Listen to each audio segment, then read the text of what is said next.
Welcome, everybody. I think we're going to start here. My name is Libby Gibson. I'm the town manager. My team is mostly all in the room here. I won't introduce them all. You probably know them, and they can introduce themselves as they speak or ask questions. David Gray, our sewer director, is going to be giving part of this informational session as well. As everybody by now probably knows, we had an extraordinary event on the evening of January 4th with the failure of a sewer force main, which caused sewage discharged into area streets and the harbor. David is going to give us a brief overview of that situation. Our main purpose, though, for this meeting is to review our cleanup plan and answer any questions that people might have about the cleanup plan. If people have other questions about the event itself, we're happy to try to answer them, but the cleanup plan is the focus of the meeting. So we would rather not get distracted by other questions, at least at the beginning. We're happy to stay here as long as it takes to answer questions, but cleanup is first, and until those questions are exhausted, we're not going to get into other issues. So David, you want to take us quickly through? Oh, also, if people do have questions, if you come up, you need to come up to the microphone, please. State your name. This meeting is being televised, so we'd like to try to make sure you're heard. You will not be heard unless you are able to come to the mic. Good morning, everyone. Thank you for coming. I'll try to do the best I can with what sleep I've had lately, but we'll still get started with the agenda and the introduction and the overview. We're going to go through the slides, and I believe at the end of this we'll do questions and answers, not during. Is that how you? Yeah, I think at the end, if people could hold. Yeah. Yep. Right, so, sliding right into the timeline of the events. On Thursday at about 8:15 p.m., as I was leaving the emergency operations center here at the facility, I was stopped and asked to come back into the building because they had just found a problem. So I went back inside and they told me what was going on, and then I responded down on scene, and then the process began on notifications and finding out what was going on and shutting down pumps and trying to assess what had actually happened. So by 9 o'clock at night, I'm required by law to take and make my initial reports to DEP, EPA, Board of Health, Natural Resources, and so forth. So I started that going along, and by 9 o'clock, I had made the notifications I had to do at that point, and then the different other departments continued that forward down the line. So we were very quick with making the notifications to the proper authorities, and then it was to try to find out, boots on the ground, what we thought had happened, or to try to find what had happened. We spent most of that first night just trying to assess what had happened, where it had happened, because as you can imagine, with the velocity and the flow coming out of a force main, it was finding its point of easy access to get out. So we had flows coming from multiple locations. We just didn't know exactly where the main part was, and we still don't right now. We have some ideas, but we don't know the exact location of the rupture on the force main. So on Friday morning, we'll get along that night. I think some of it's a blur to me, but we did our best to protect the area and protect the health of everyone in the area. By having staff, police, fire, everyone just securing the area so no one would get in and out of the area. Plus, we still had excessive flooding from the storm itself. So we were just trying to secure our areas and start the mobilization process of getting contractors here and equipment and everything like that. So on Friday morning, we met with town administration and the work group, conference calls to DEP, got all the local contractors on the island to help us provide concrete barriers to block off the roads, to protect the area and to protect the public. I know there's a lot of areas that are blocked off, and it might have been a little overkill, but I did it that way to keep every single person out of the area so they couldn't get contaminated, or we couldn't have cross-contamination with people in and out of these areas. So although that area might seem a little large, I did overkill it, but there was reasons for it at the time. The meetings with EOC and admin staff and Chief Pittman was critical in getting help from MEMA and all the other federal agencies and state agencies and everyone else involved, to the point where at 12:11, our construction team arrived on island by military Black Hawk helicopter. That was all arranged through the EOC and the chief and everybody. That in itself was a pretty remarkable event, and that will probably be talked about for a long time. So Saturday morning, after hour was able to get in and basically had to break their way through the ground because of the frost. It was about 1.5 feet of frost in most areas. So we had to go down with torches and everything else and machines to try to break our way in, to expose the force main so we can make other connections and repairs. The first boat arrived on the island on Saturday morning. That was the first boat that brought any repair parts to us that we needed to make this other connection. So in that meantime, that night, everything had been exposed, dug up. The crew worked, I think it was till 2 o'clock in the morning, excavating everything. So everything was exposed, ready to go when the parts got here. And then when the parts arrived by a local hauler on his truck, the miracle work started. So that's what I'm going to call it. And they spent most of that day and night. And the guys, and you've probably seen some photos, the guys were actually in almost shoulder deep water when they're trying to reach under the pipe to put it together in 4-degree weather. Remarkable set of circumstances for everybody, and the crew was quite amazing. I know on Saturday, in the timeline, there's we took in around 11 o'clock that morning, after a meeting with the command staff and everything like that. We tried to isolate any overflows into the harbor or any discharges into the harbor. Instead of having numerous locations of possible discharges, we came up with an idea to have one single point discharge through a screened outlet. And I know there's been some pictures around, and I know there's a couple pictures in here of the screen unit that was built. That screen unit was built by some of my staff and help and welding and stuff by one of the local contractors as well, Reese Trucking, to build that screen and then get it on site. And then we did all the pipeline work. By 6:20 that night, after much discussion again with all the command staff, we and notifications by DEP and approval by DEP before we even turned the switch, we went live with our bypass single point discharge through the yacht club property and through the screener into the harbor, with partnerships from the yacht club and everyone else to get permission to use access for their property. And so at 6:20 p.m. on Saturday, we started pumping, and we were pumping at a rate of about 1,600 gallons a minute. 1,500, depending on how much. It just said that the pump was at idle. We tried to pump as slow as we could. The other main reason to do that is the entire collection system that serves all of that whole area. That C Street flows all the way up to the high school, hospital area, Westchester. It's quite a large map, and I believe the map's included in the thing. The collection system was becoming capacity; it was getting full. And to prevent any backups into anyone's houses or slow drains or whatever, that was another reason why we also initiated that pump system.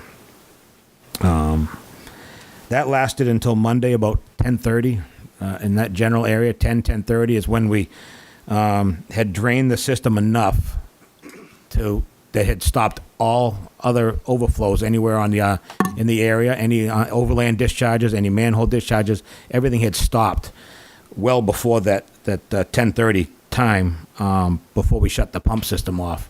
And then what we did is monitored it.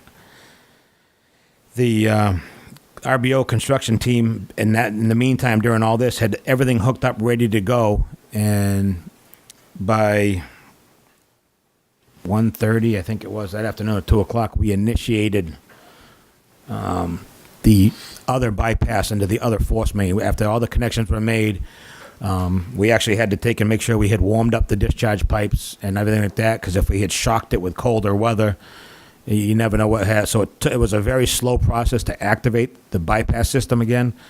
It took a lot of manpower to open up air vents up by Chicken Hill and to monitor discharges at the plant. So when we started extremely slow. We had the diesel bypass pump running at idle, which was doing 700, 800 gallons a minute at initial start, and we monitored it throughout. The engineers were here, DPW staff, sewer staff. We were all along the line just monitoring everything and making sure it was going until it reached the plant. A lot of other things happened in between there.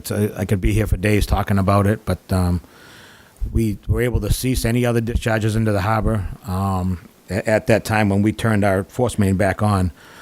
The only thing we had after that was small amounts of any residual that was draining out of the crack in the road on South Beach Street or whatever, and was going into a few isolated storm drains that discharged into the area in front of the yacht club. So that became our only source of discharge, and it's completely stopped now. There's no discharge at all coming from any sewer or wastewater in the whole area. Now the real work, I think, is going to begin. One of the biggest things we have to do now initially is we need to protect the public, and we need to clean and disinfect that entire area. Again, through the EOC and the chief and the Steamship Authority has been unbelievably great, helpful to us to get vehicles and trucks over here. Our first equipment started arriving yesterday afternoon, our heavy, large equipment for some Vector trucks and hydro excavation vehicles and Clean Harbor. Our Clean Harbor LSP is in the room with us, the gentleman who's kind of overseeing the project for the cleanup. And we commenced cleaning yesterday as soon as their team got off the boat. They got off the boat, turned the corner, and then they were in place starting to disinfect and pressure wash and vacuum. And it's when you see Easy Street now after it's been done, it looks like it's brand new, and you wouldn't know anything even happened. During the cleaning process, a bleach solution's applied, and then it has to sit for a minimum of half an hour every time they apply it. So we go in stages and sections as they go along. And then after it's sit for half an hour, they come behind it with a high pressure pressure washer, steam cleaner, clean it, and they flush everything back into suction hoses. So there's zero discharge of any cleaning solution or any further solutions entering the harbor. All the catch basins, manholes, any receiving basin is capped with rubber blankets, and it's sucked up, and then we're going to be treating it at the wastewater plant. And I was happy to report last night, I think at 9:45 is when I sent the first email out to Libby, that Easy Street was completely cleaned and disinfected. And some of the local residents that live in that area were there watching what was going on. So I know we lit up the whole area. It was a little bit noisy for a while, but Easy Street's completely done. And currently now we're in the process we started at the steamship this morning on Broad Street, and I don't exactly know where they are now, but I'm assuming they're getting down towards Taco area, but it takes time. It's half an hour increments to move. So the goal today to move forward will be to continue with the decon and clean up on Broad Street. Then we're going to switch over and decon and clean up the truck alley to eliminate any possibility of cross-contamination or whatever like that. And later in the afternoon, with the EOC and the command staff, we'll start opening up roads back downtown. The only roads that are going to remain closed for an undetermined amount of time yet until we can find out what happened is South Beach Street between C Street. We might be able to open up Whalers Lane. We don't know yet, but we're going to keep South Beach Street closed between Broad and C Street indefinitely. And the intersection between Broad Street and they call it South Beach Extension, half of that, 3/4 of that road is going to be blocked off as well because we've had some road issues there. So other than that, all other roadways should be open to normal traffic, and the process of reestablishing the right truck lanes and the parking and all that other stuff will take place shortly after. That kind of gives you a timeline of what happened. And the next page is the kind of the map of the area that was the heaviest and the contaminated areas, the areas that we're concentrating fully on disinfecting. We had some additional complications, of course, with floodwaters here and there and ice, and the ice finally started to melt yesterday, all in the areas. But that kind of gives you a broad overview of just the streets that are affected right now. The next picture shows the guys at the station and the outfall points. We can talk type and volumes of discharge, contamination efforts, and the testing protocols that are in place right now. I can touch on that. As we're having a licensed wastewater operator take 6+ samples every single day from multiple locations along the waterfront based on the natural resources recommendations of where we should, with help from the water company's courier service and their lab service, we're getting samples off on the first available plane every day to get everything to the mainland. And we're doing full gamuts of testing going along, and we should start to see, we've already seen one set of results come back, and should start seeing more and more results come back on a daily basis. So that's well underway, and we will continue to test until further notice, until we get the all clear from natural resources and health and everyone else. We will continue to test until further notice, and Jeff will probably be able to touch on some of the testing stuff when we get forward, but that kind of gives you the testing part of it. Containment efforts, like I said, we will be the police department and everything, we're going to be completely sealing off the area between C Street and Whalers Lane with security fencing. That's going to be a special equipment, PPE, hazmat area only. You'll only be allowed to be in that area with proper equipment on. That's going to allow the yacht club facility to still have access to their construction site and their property. So we're going to block it off just before their driveway, and both sidewalks are completely closed. The property that's going to have the most effect to this will be the bike shop. I don't believe they have much activity going on right now, except for someone I believe that lives upstairs, but we'll make arrangements to help them be able to get in and out of that piece of property. C Street Pump Station, as you all should know, we were currently in the middle of a $6.6 million upgrade renovation of the project. That pump station is completely empty. It's non-functional right now. We are operating on a 2-pump bypass system. They're out in the yard. There have been some pictures. I didn't see any pictures in here of it because I probably didn't get them to Janet in time. But we have a 200 horsepower electric motor out in the yard, and we have a diesel bypass pump as well, all manifolded together with 12-inch discharges tied into a manifold that the RBO company manufactured and built for us in the ground. That's what is taking handling all the wastewater on the island, or that inflow that comes into that plant. That's what's transporting it back out to the treatment plant through the other active force main that we have up and running now. So C Street is operating as designed for the bypass. The failure wasn't at that pump station. It was downstream of that, or upstream from that pump station. So we'll figure out what happened in the coming days. I think some of the stuff coming up now are some pictures. They just kind of shows where the outfall was on Easy Street. The other picture that's there is the manufactured screening system that we designed and built. To date, we cleaned that unit 3 times during that 2.5-day pumping process. We removed 2,300 pounds of debris out of that dumpster, which constitutes anything from baby wipes to plastic to whatever else is in the storm drains or in the sewers that doesn't belong there. So to date, we've removed 2,300 pounds of debris from that tank. Moving down through the pictures, this is still when the picture on the left still shows South Beach Street when it still had water on it and was in the process of thawing. You can see the bulge in the middle of that picture there. There is now that the water has all receded and started to dry up, there is a 15-foot by 3 or 4 foot wide large sinkhole. The road has collapsed in that area onto the below infrastructure, whatever's in the road. So that area is completely secured from any access to anybody.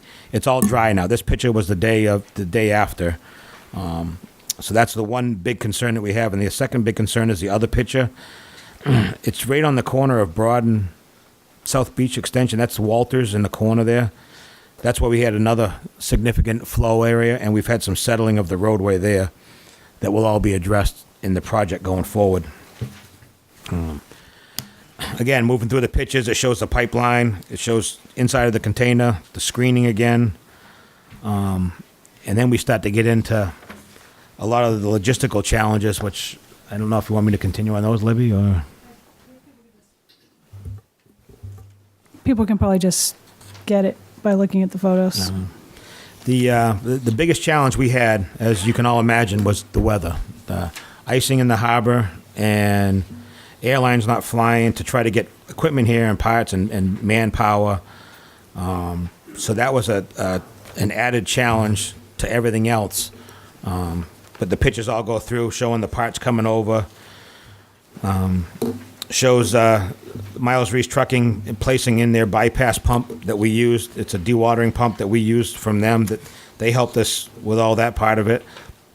The middle picture shows two of the guys cutting the old force main out so they could tie in the new connections. And then the other picture shows them unloading the trucks. This next picture gives you kind of a little bit better idea of that road collapse. The more we get thaw, 14 should be the next one. Oh, that's that one picture. At one point we had contracted all septic haulers on the island. I forgot that one piece of it to pump from a manhole on Easy Street. That was our main discharge, where the sewer was gravity feeding out of the manhole into a catch basin directly into the harbor. So our priority was to try to slow that down. We had all the septic haulers on the island, including our trucks hauling for, can't recall how many hours it was, but one of the problems we ran into with that was extreme temperatures. We had trucks freezing, brakes freezing. Our truck lost its drive shaft during that process. I know it seemed like one of the oldest trucks that we had in use was the one that lasted the longest, and it just kept chugging along. So a lot to be said for an old Mack, that's for sure. And then these other pictures now get into, see, my numbers are a little different than yours, Erica, but,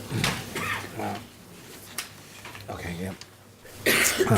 One of the biggest concerns that has come up out of this whole thing is, and that's why people might think that we're not doing anything right now as far as digging up the roads and finding out what happened, is the entire island's power comes down South Beach Street in two duct banks with two separate cables, two separate feeds, and the entire fiber optic network is also in another duct bank on South Beach Street.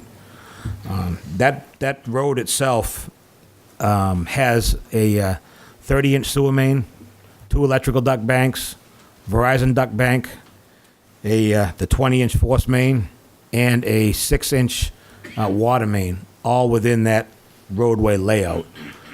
So the big part now, and with help from the engineering firms and Clean Harbors, is the exploratory work in this area has to be handled by specialized and specially trained people to work near those power lines. It's nothing that anyone sitting at this table can do. You have to have special equipment, special tools, special groundings. National Grid has engineers on island right now to help with that coordination, as we have a whole army of engineers as well for us and the town. So the excavation work, although people might think we're not moving on it, it's being planned.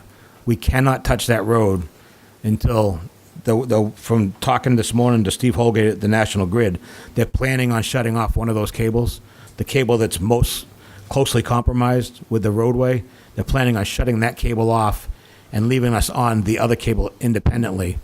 But that's quite a process in itself to do as well. So there's a lot of stuff going on that you might not see. And a lot of this coordination work and everything else, now that a lot of the sewer issues have been taken out, luckily it's going to be transferred to someone else's shoulders for a while here, and the command staff and everything else. So before I go even further, the one thing I have to say is that the teamwork and the assistance that we've had at the sewer department with every other department on this island has been remarkable. The other thing that's been remarkable is the amount of people that have just driven up to guys on the streets down there, and the crew at C Street, with bags and bags of food and hot food, clothing, gloves. They just keep showing up at the pump station down there with just bags and bags of food, and all day long has been absolutely unbelievable, the support that we've gotten, and people that don't want to be named or whatever like that. But I have to thank the public for that. That has been unbelievable. And from all the other department heads and crew members, there's been a lot of time and a lot of work on this. I know Chuck, myself, and numerous other people in the room have spent days, 24 hours a day down there for days. So that's about all I really have, except for just to quickly go into some of the next steps. Now it's starting to get into safety, excavation, and now we have to find out what happened, and where it happened, and exactly what happened. So we have consultants here, the team's engineer, the OPM. We have another firm coming in as a third party for oversight of everything, and independent agencies coming in that the town has a contract with to oversight the whole entire project. And there's probably 10,000 more pieces to the puzzle coming up. But again, there's just some more pictures on here, and Clean Harbors on staff. You're going to see some extremely large vehicles for Clean Harbors. Those are vacuum trucks. And there's a small army of those guys here too. So, but that's about all I have. Thank you, everyone, for coming. David, thank you for that comprehensive update. Art, you want to quickly take us through the business reopening process? Sure. Okay. So we put a little guidance together for the affected food facilities for... It is on. There you go, just closer. Okay.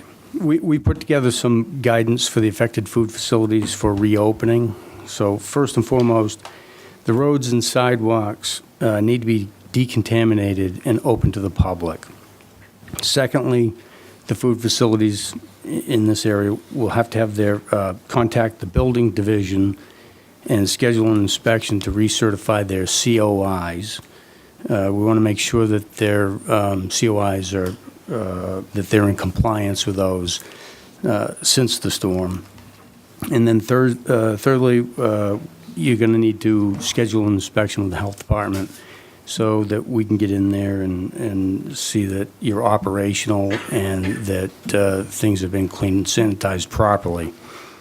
The point person for scheduling your building inspection will be Doris Strang at the building division, and your point person for the health department will be Ann Barrett. I would recommend that with the pace that this is going, that you contact the building department today and see if you can get scheduled, if you are ready. And the health department will bend over backwards. We will be there, whatever it takes to get there to do your inspection and get you open. Thanks, Art. Building department, same thing.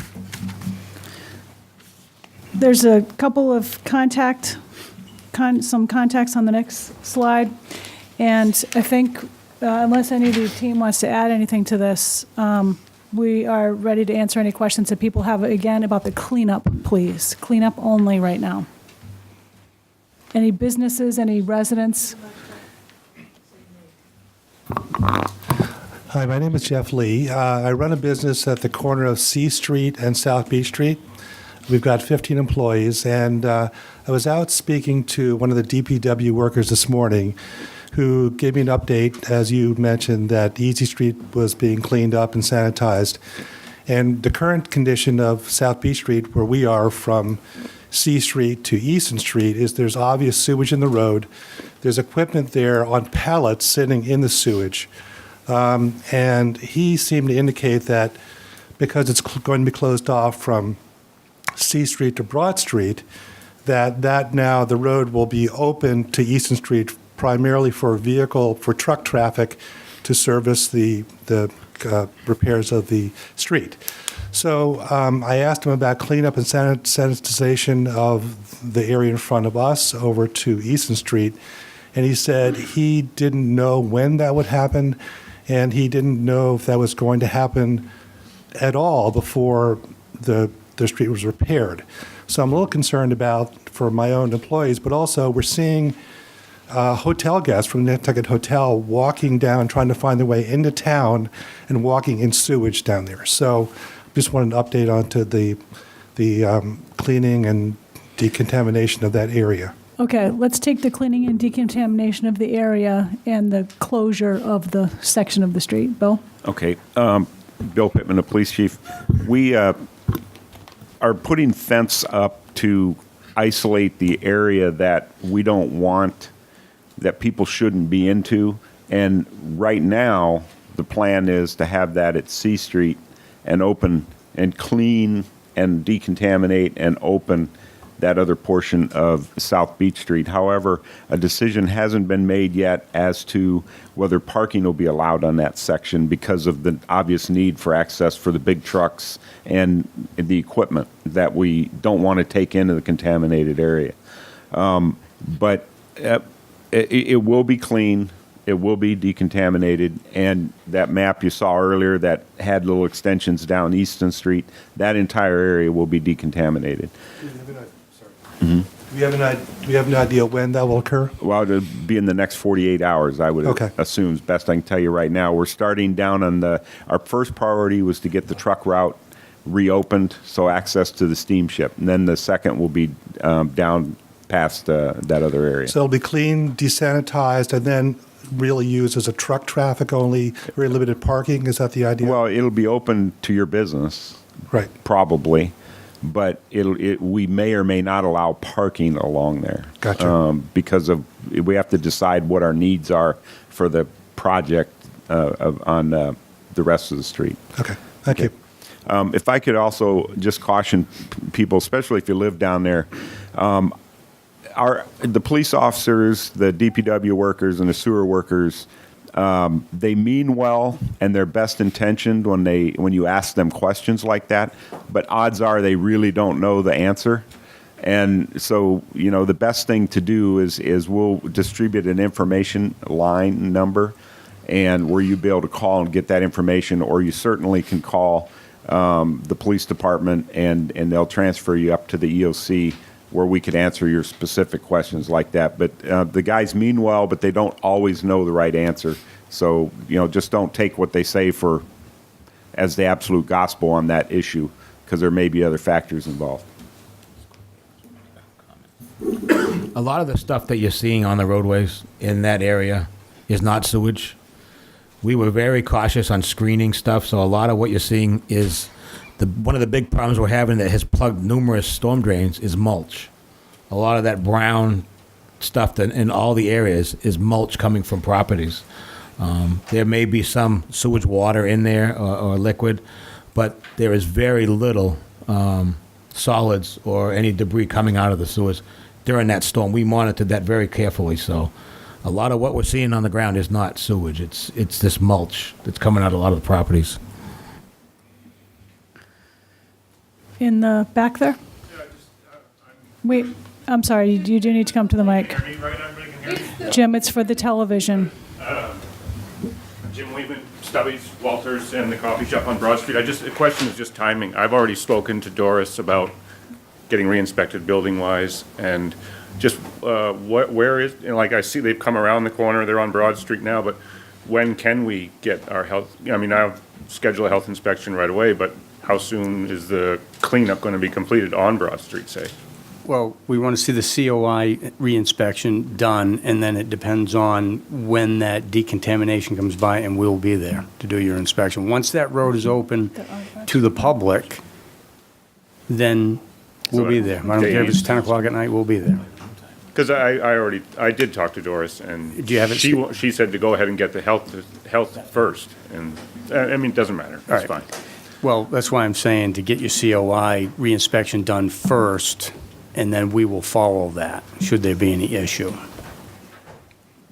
But Al told me to go ahead and make the, Yeah, we'll We'll fix, get that we'll fix straightened out. that. I mean, it's fine, either way, they're both simultaneous, I understand.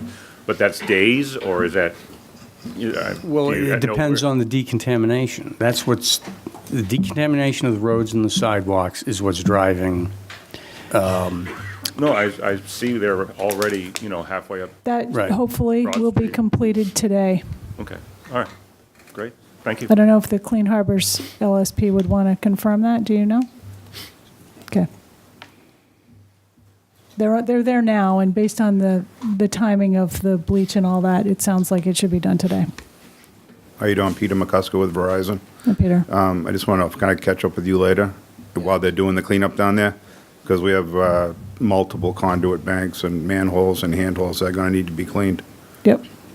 So I don't know if they want to do that as they're moving through, or are they going to go back?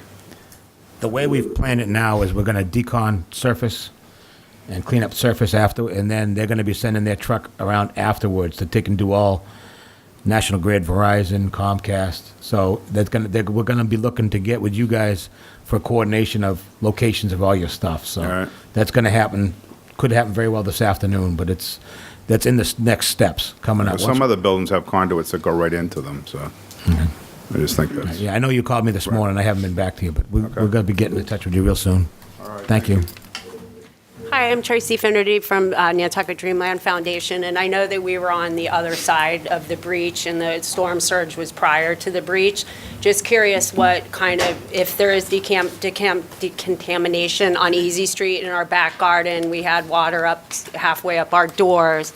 I'm just wondering what effect is on that side of this issue, that you can tell me what we're going to do on Easy Street, when it would be opened, what the plan is for South Water two-way traffic, that kind of thing.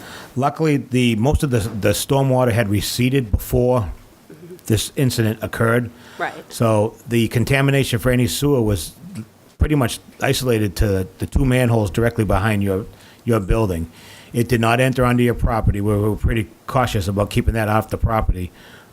Your back patio was cleaned last night and disinfected. Okay, great.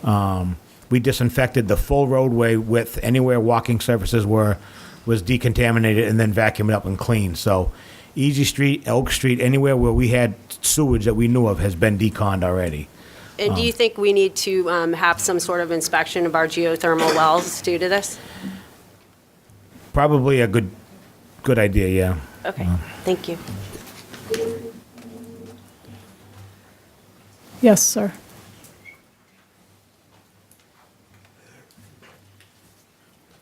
Hello, Edwin Claflin, owner of Ornmore at 2 South B Street.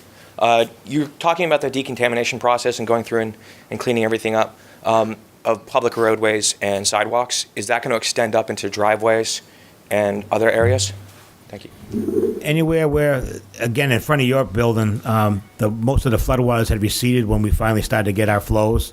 Your sidewalk and the apron and all that whole area there will be decon.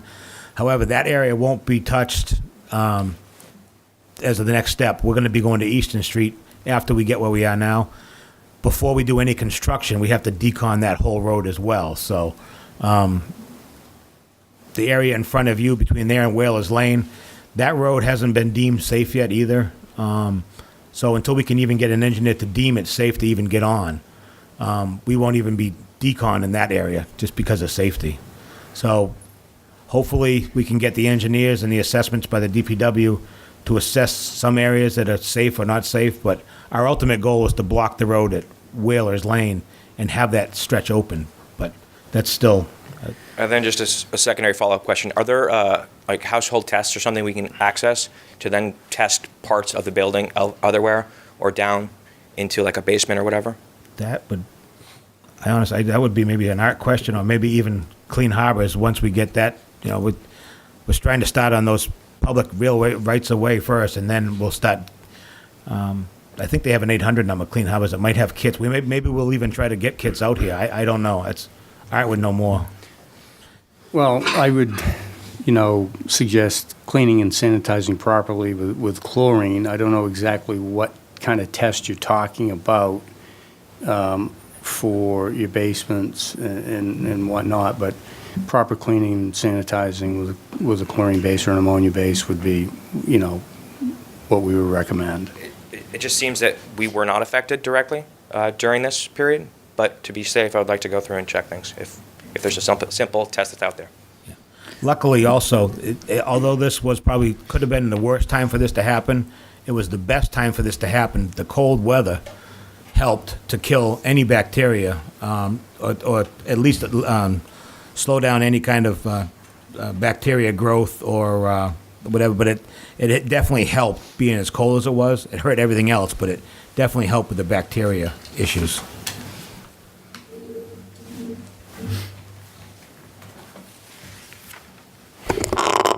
Hi, Cormac Collier, Executive Director for the Nantucket Land Council. First off, thanks so much for your guys' attention to this matter and all the work that you're doing. I understand that DEP and EPA are on site tomorrow. Perhaps you could first just give an overview for the public what they will be doing in terms of coordinating with the town for the immediate future and then long-term future. And then also where the discharge areas are. I don't think we have a answer for this just yet, just speaking with Jeff and David, but would there have to be any dredging of where the discharge areas of any of the sediment, if it is or is not contaminated, for sediment testing? And then third, what wasn't touched upon, and is a separate event, is the oil slick sheen gas that has been coming out of the bulkhead at Easy Street. I'm glad that we've finally found that location of the leak, and if you could explain to the public where it is. I know, but I think the public should know where it is and what's going to be done in the future to essentially take care of that. And if anything, in terms of dredging, that Easy Street, the sediments underneath those pipe with all the oil that's been going there, that should definitely be dredged out. Thank you. Okay, there's, let's see, 3 to 4 things there. First off, DEP and EPA are expected to come tomorrow, weather permitting. They will have a site visit. They'll meet with town officials and the staff that's been dealing with the problem and start discussing with us all the materials that they're going to want for their follow-up. And I don't think we know too much about what's going to happen after that with them. Obviously, one of the next steps on our end is to get a forensic engineering analysis of what happened. And so we're in constant contact pretty much with DEP right now. Jeff, you want to take those other items? So I guess Jeff Carlson, Natural Resources Coordinator for the town. I'll try to run really quickly kind of through the sampling schedule and protocol that we have in place and try to talk about where that's leading. It's kind of diverse and covers into a lot of areas, so I'll try to keep it brief. Currently right now we're doing surface water sampling for a large suite of things that we've been concerned about for sewage. So we're doing a whole suite of nitrogen as far as nutrients that get in. We're looking for any sort of bacterial or viral contamination. We're looking for VOCs. We're also going to be starting doing testing for the presence of any sort of prescriptions. So that's any sort of medications or anything that may have been in the wastewater that got into the harbor.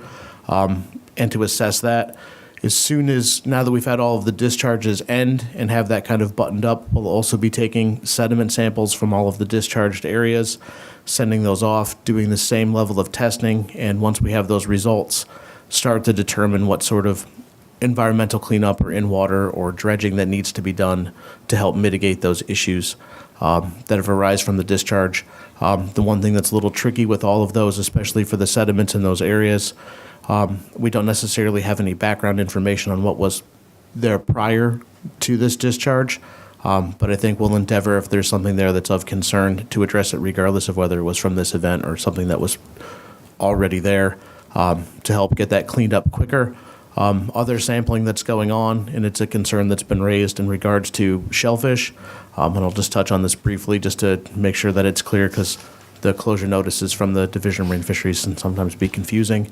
We'll be working with them to do sampling on water and shellfish tissue samples from scallops as well as clams and oysters.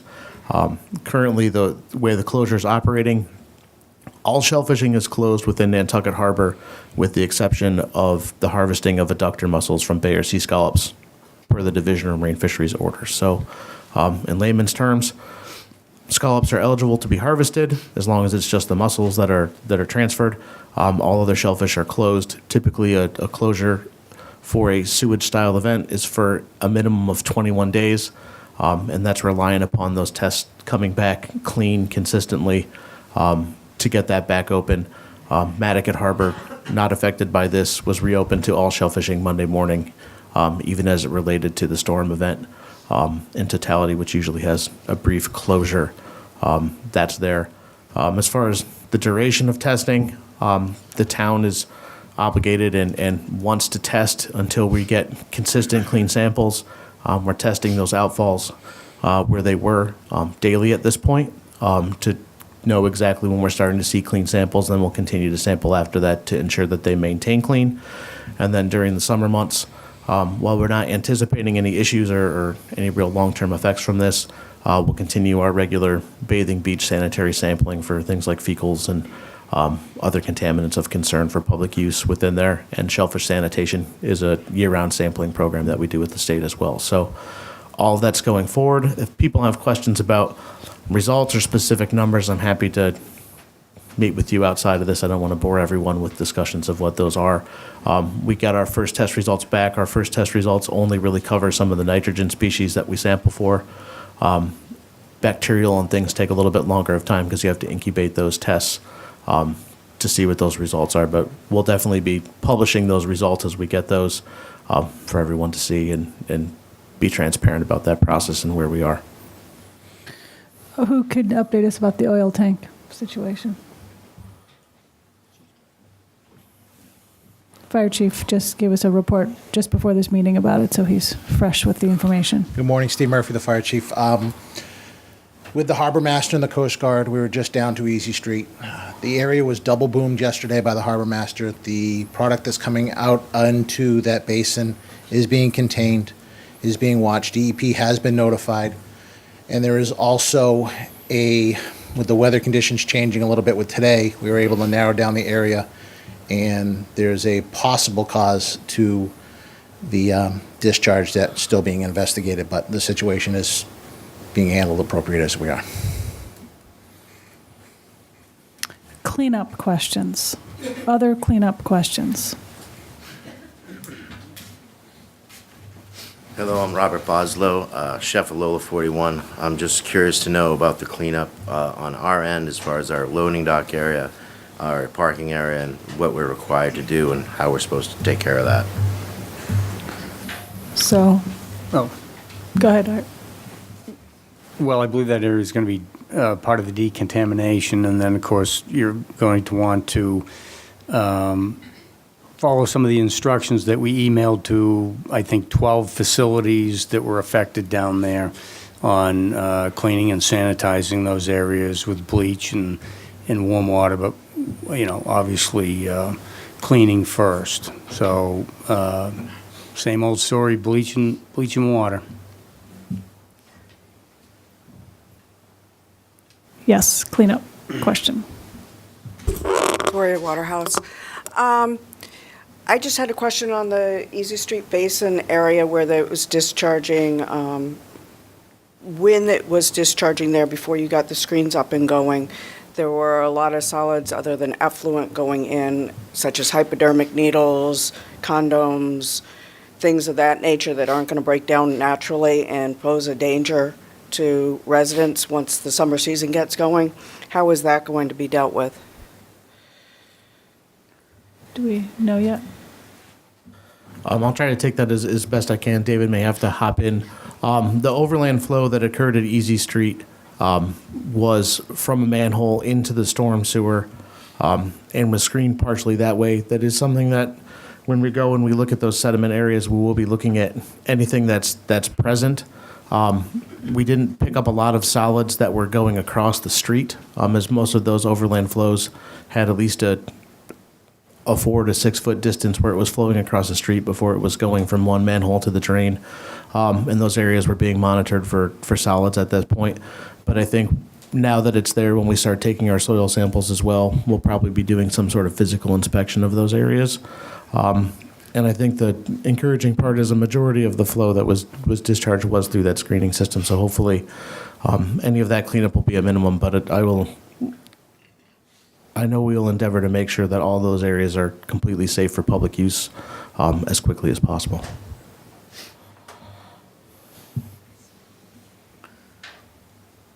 Any other businesses, residents in the area here that have any questions at all?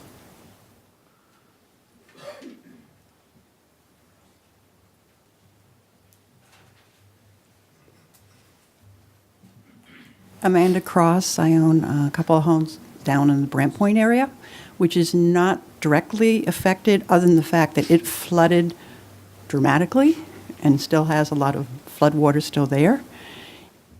Is like the end part on Easton Street. Because we didn't have a lot of information, there's no contamination down there because it still exists. I mean, the water is still there. It's frozen now. But in terms of access in and out, there were just. I'm also wanting to speak a little bit about communication issues because if I suggest this, because it sounds like this is going to be a long process. If people get to know, go to this part of this website, or you're going to be sending out emails, whatever. Because I'm on Friday, I went around physical places saying, my daughter lives down there. I was being told there was sewer water down on Brant Point. It doesn't sound like there was, but there was no, and so I was calling saying, is it safe for her to live? Go back there and stay there. Is the water safe?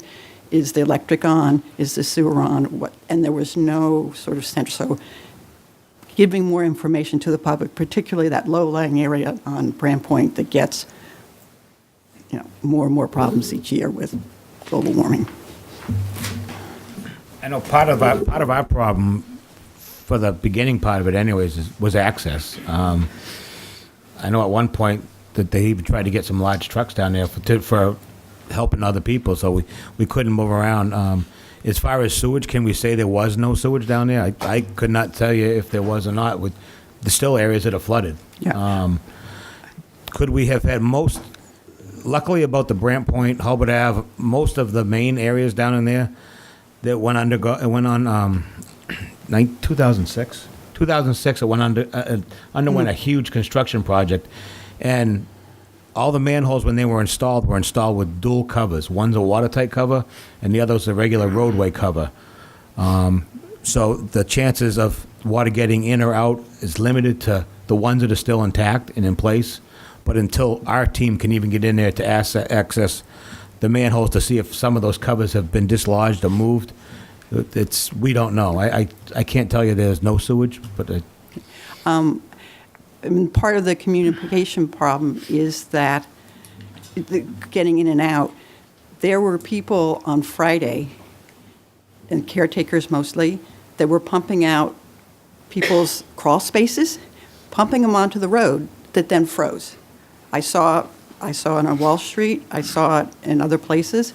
So it limited, and everybody was saying, okay, you got to go down this road, and they turn here, and they're like, no, you can't do that today because now it's frozen, or now there's more water. So I'm just saying about the communication, or saying maybe there's something you have for contractors or caretakers and saying how to deal with things. I'm really just doing that communication back and forth and how we can investigate. Oh, that's all.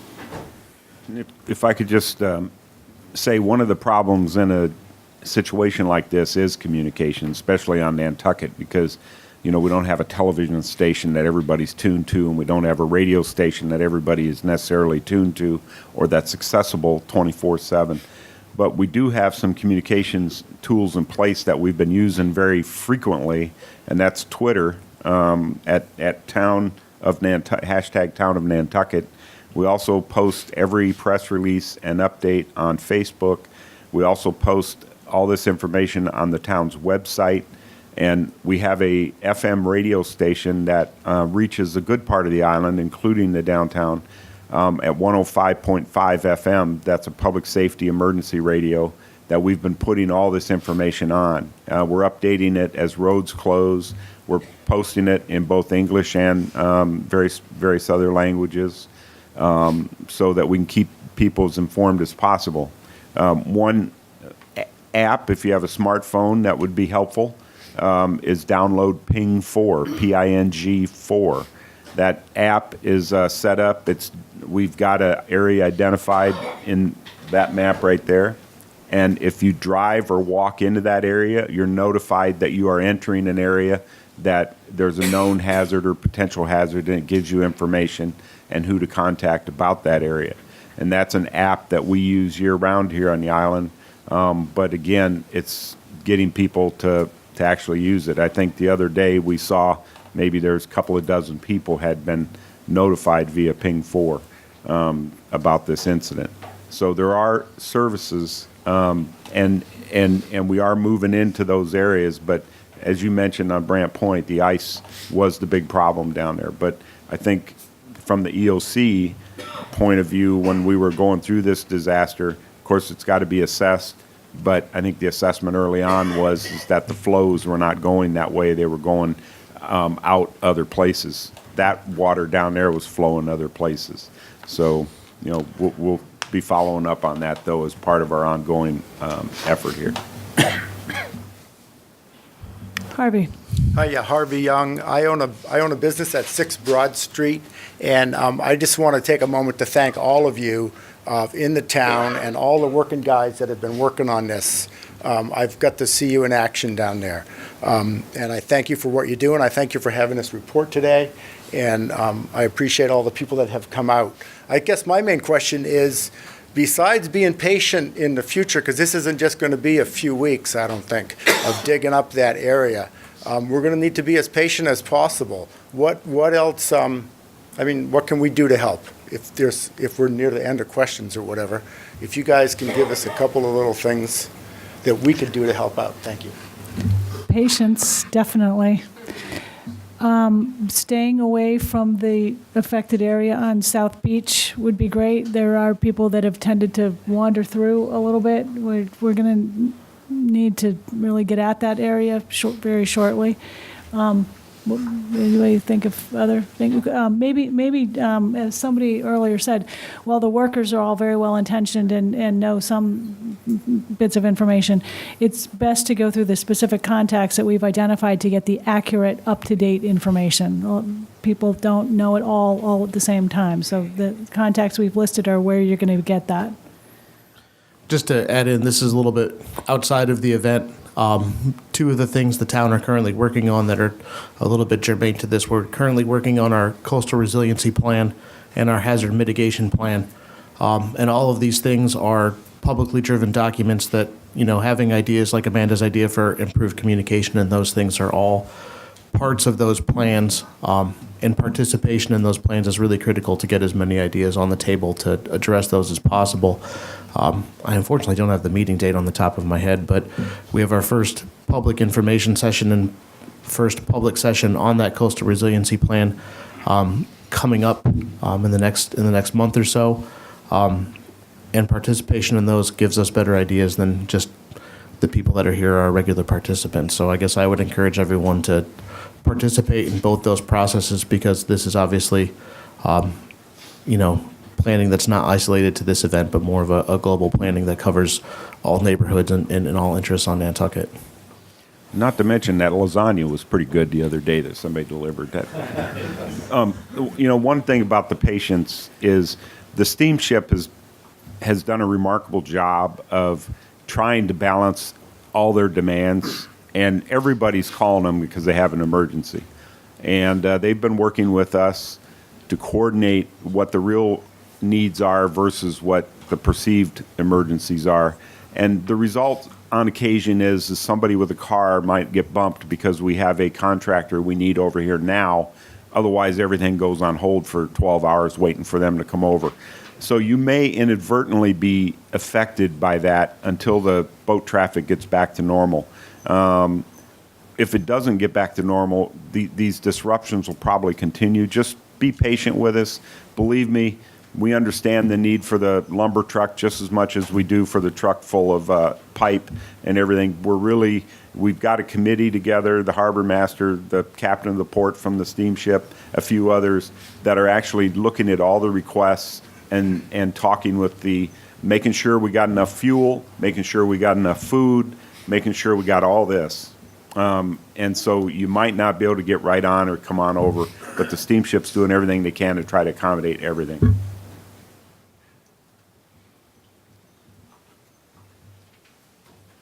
Bert? I'm sorry, you're going to need to get to the mic.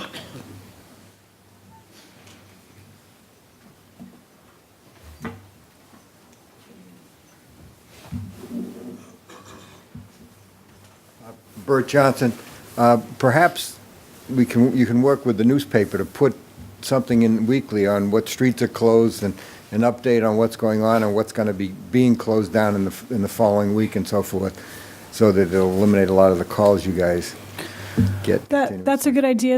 I think the trouble sometimes is that they open and close quicker than the paper comes out. So we do have that information, or we'll get that information up. It's a good point on the Inky alerts we use, and we're pretty in touch with the paper about that kind of thing. And then just one question to Art. When do you think you'll be able to have test kits over here to test?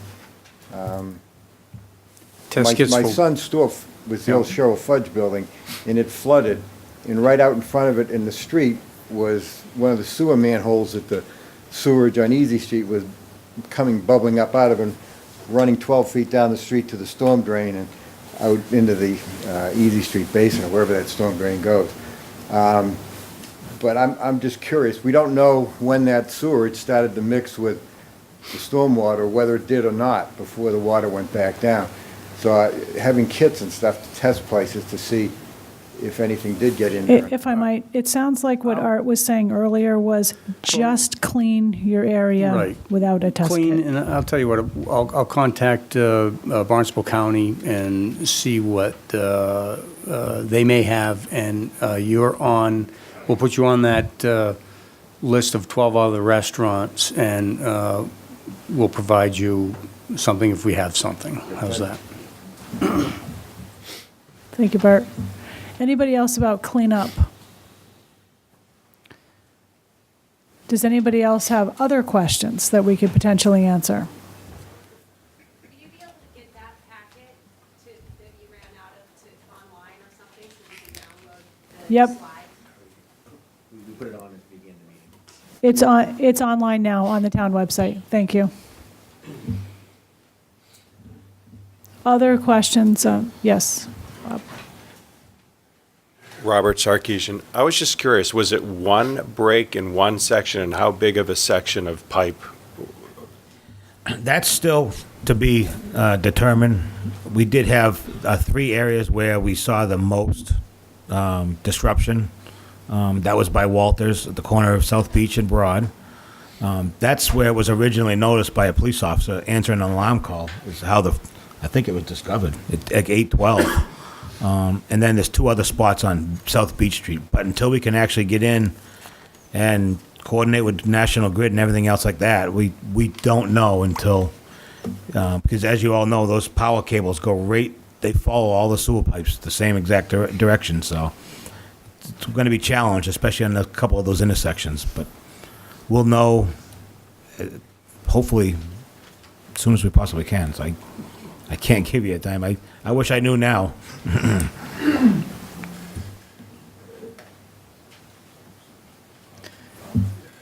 Anything else that anybody has? I want to let people really have a chance to ask questions if they have them. I'm not really seeing any, so if people do have questions later, again, the contact information is in the presentation, which is online, and, I'm sorry.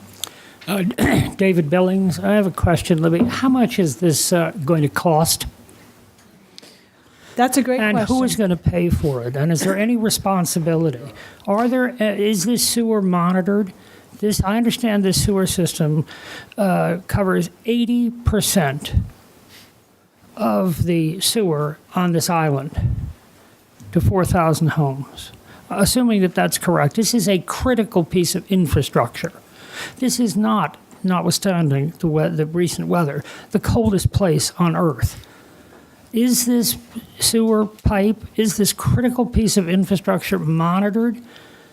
Bangor, Maine monitors theirs. We fully monitor every piece of structure and equipment that we have, and that's by regulation, so we do monitor it. What happened here? We don't know yet. Okay, can I just answer that, please, and then you can do the backup. Going back to your first item about the cost, we do not know yet. It will probably be a significant cost to replace a sewer line and repair the road. Who will pay for that? That will, in all likelihood, come out of the sewer enterprise fund. We have been talking with the Department of Environmental Protection about the possibility of an emergency no-interest loan. There may or may not be state and federal funds available for assistance. We are talking to all of our federal and state legislative representatives about that. We don't know what exactly happened with the break, but as I mentioned earlier, we will be engaging an independent engineer to do a forensic analysis of exactly what happened. We're discussing that today. We actually started discussing that early on. And when we do know, I'm certain that there will be a public report about it, and the public will be informed. But we don't want to speculate right now about exactly what happened. Okay. Do you anticipate any fines? Don't know. The Department of Environmental Protection, the last fine that took place on this island was about 6 months ago with an individual who dropped 50 gallons of oil into the harbor. That fine was $1,400. At this rate, that's a substantial amount if you extrapolate it to 3 million gallons of sewer that went into the harbor. I don't think they're the same situation. Let's and hope not. The an EPA representative is coming tomorrow as well. Yeah. So we're familiar with potential outcomes. Did you want to touch on who was responsible for this? No, because we don't know who is responsible at this point. I'm sure, though, we in the town, though, are all very well aware that that's a question out there in the public. So we're certainly cognizant of finding out.